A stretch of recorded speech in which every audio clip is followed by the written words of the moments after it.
is what is currently taking place at the European level. I mean, about the levers that we saw before and that were presented in the document of Impronta Etica. Which one of those levers are currently being used by company?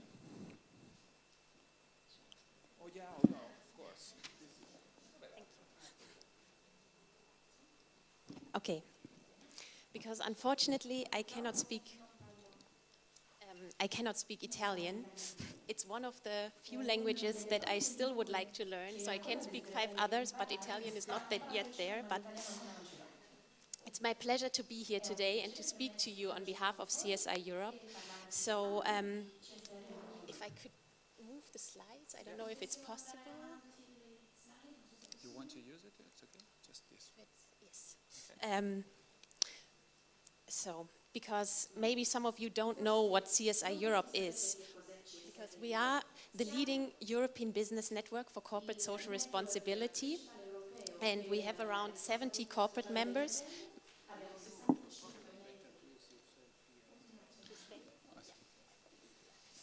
Okay. Su suggerimento, ecco qua, questo è inutile, allora facciamo così, metto comodo io. So I will try to empower myself now to stand here, speak to you and move the slides. And as you can see here, we have around 65 multinational corporate members, but also 39 national partner organizations. And Impronta Etica and Sodalitas are our Italian partners. And through all of them, we reach out to more than 10,000 companies in Europe and worldwide. And, well, this is just as an overview of what CSR Europe is doing, because we are a practitioners network in corporate social responsibility, and we try to bring companies and stakeholders together to work on CSR projects. So I will not go into many details, but as you can see, shared value creation and Enterprise 2020, which means the ideal company in 2020, these are our flagship initiatives, and all our activities are centered around this. And we have one important campaign which is on skills for jobs, also to focus on these areas. And probably yesterday in the news you have heard, currently the European Parliament is in Strasbourg, and Commission President Juncker, they have decided on a new investment plan for Europe. They will invest, I can't remember the number, but it's several billion euros for growth and jobs in Europe. Yes, something like that, 300. So they really take this topic seriously. Very molti meno. Yeah, because...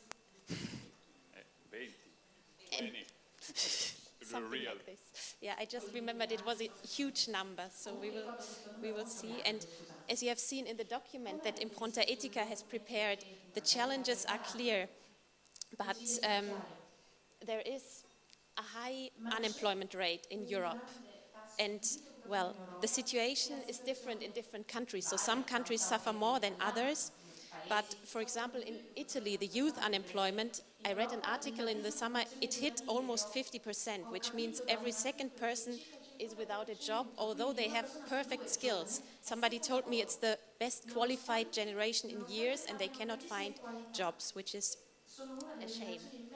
But what I wanted to say is, because this morning we have also heard a lot of discussions about creating trust in business, to break down the walls between societies and companies, because companies consist of people, and CSR means the responsibility of companies for their impact on society. And this is what I want to show. Well, this was just another figure on youth unemployment and how it's growing, but yeah, increasing demand for matching labor needs. So this is also another slide about the challenges. But what I wanted to say is that without collaboration, nothing can be achieved, because it is, of course, a challenging situation for all of us, for Europe, but each individual and each organization has a role to play in this field. And this is what I wanted to make sure. So this was my answer to the first question, and then I will move on. Okay. So, and which of those levers we have spoken about are proven to be effective in terms of impact both inside and outside companies? Yes.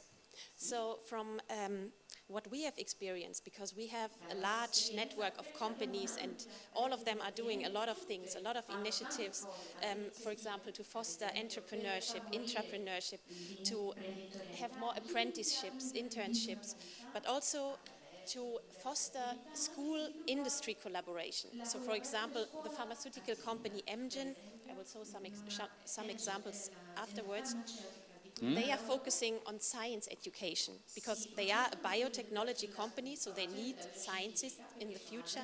But if the teachers are not well equipped or the students are not interested in the topic, they will not have applicants, because in the future companies are looking for qualified staff, but people, students will also look for companies who are responsible and sustainable and who are developing all these schemes. So from what we have seen,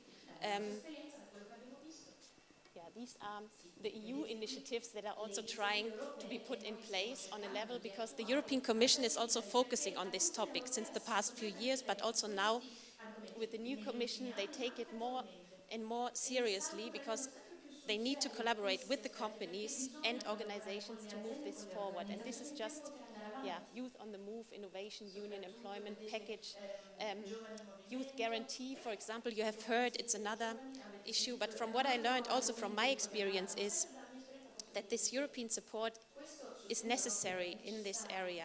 Because, for example, I studied with the support of the European Social Fund and or Erasmus. These things didn't exist 20 years ago, but now they are fostering the movement of Europe. So. And so, which are the main challenges, Please, you can finish. Okay, you were translating my question, I'm sorry. Okay, it's good. So which are the main challenges, the main difficulties that you find in implementing this idea? Yes, so from my point of view, the main challenge is still the lack of sufficient school-industry collaboration, because on the one hand there is a lot of skepticism about companies, about the industry, and they, from what they told us, they say, yeah, we want to help, we know we have a role to play, but nobody wants to collaborate with us. We cannot enter, we need partnership organizations. So what was said this morning about public-private partnerships, I think this is one of the biggest things for the future as well, because this is not happening at the moment. Nobody has the monopoly to do or to solve these issues by themselves, so this is really necessary. But on the other hand, there are also the systemic changes. For example, in some countries like Germany, they have 16 different national or regional territories, 16 different educational systems. They don't change overnight, so they are still wondering what is a master's degree. So it was, these kind of things are the biggest challenges for the moment. And of course, we are still suffering from the financial crisis, so most people see other things currently also more important than, but by focusing also on how you can empower people, I think this is one of the first steps to improve the situation.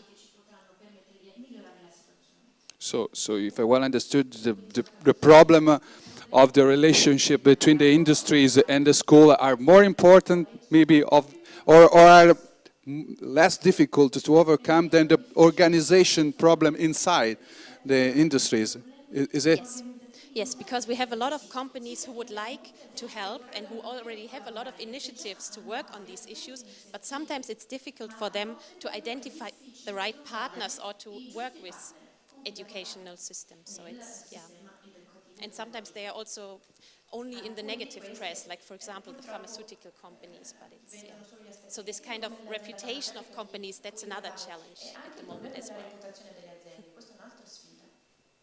Okay, so which could be the characteristics, I mean the features of the sustainable industry of the future?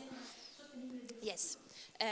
What I would like to underpin is that it is a joint responsibility. So on the one hand, it is the employer who should create an environment that stimulates more jobs, but also the government who should facilitate these processes. But without the individual, and this is what was mentioned this morning a lot as well, individual empowerment is also key. I mean, this shift of mindset, so that, for example, when I was in high school, there was a slogan, Europe is coming, would you like to join the movement or something?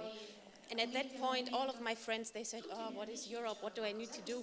But I said, no, it's other languages, other countries, learning about other cultures. So also this mindset of young people, we have so much freedom now to move to other countries, to travel to other cities, to learn and study in different countries. So if there is no job in Germany or in Italy, you can move to another country and see if you can find something there. So it's mutual understanding, trust, empowerment of employees and companies, but also governments, and flexibility and partnerships. That's, I think, the most important for the future in my point of view.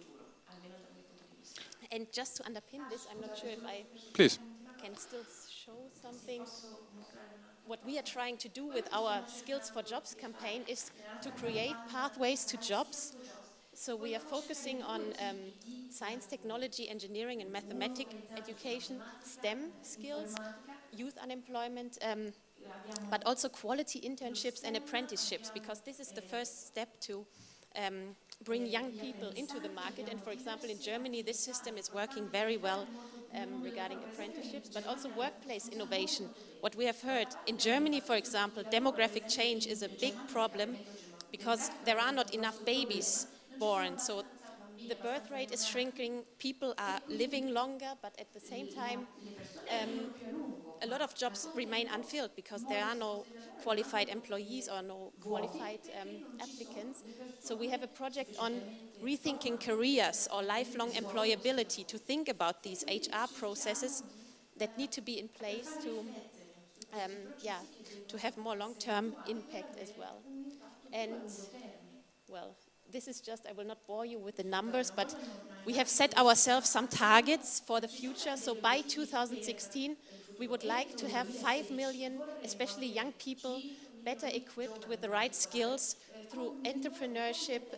They are benefiting from quality internships and apprenticeships, STEM education, but they should also benefit from employability in this area. And if you want to have more information, these were just some best practice examples from companies who are already doing something, but of course the examples that we heard before are also very important in this regard. But Bridge to Employment from Johnson & Johnson, that's also another initiative which is very effective in Europe, but also worldwide, because companies know that they have a role to play, and they just need to find ways to show this in a better way. So I would like to thank you for your attention, and if you have more questions, feel free to ask. Thank you. Thank you.